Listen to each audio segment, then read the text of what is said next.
Right, it's a relatively short section, all about graphical techniques, another part of topic 11. These are some of the things that you should be taking away from the session. You can pause me and have a read of those. Types of relationship you might come across are directly proportional, inversely proportional. We've talked about these already in our gas law section. So when you're doing an experiment, you're looking to get repeat runs for reliability. And it's a good idea to collect at least 5 data points to try and get a reliable line or curve of best fit. So here we are, we need at least 5 data points. Important when you're drawing your graphs that you always remember to label the axes, make sure you put the units on. I've done that there. Give an appropriate title for the lab, again that's not particularly appropriate. And then do some further processing where possible. So something like this, you could look at gradients, you could do extrapolation. There's lots you could do with it. Rather than just displaying the data, use it as a tool for processing it.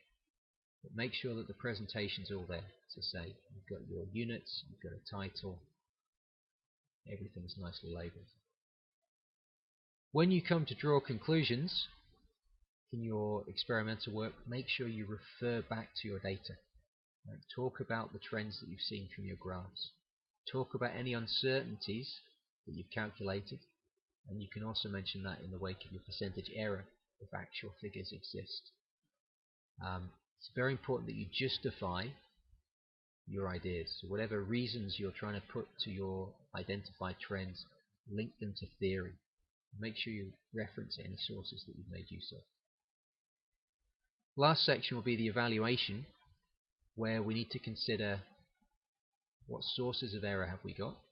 And this is a very nice way of laying out this part of the report, because it makes sure you fully address every section. So once you've identified a source of error, for example here, heat loss, you can talk about how it would affect your results. And you need to say what the impact would be on the final answer. So this is going to lower the enthalpy change because not all the heat energy is being recorded. And suggestion for improvement, or what could you do to get around this problem? You could put a lid on the calorimeter, put up a draft shield, stuff like that. So we're identifying the source of error, saying how it affects the results, and then looking for a suggestion for improvement. Again, that's what we've just covered. As I said, very, very short section. Thank you.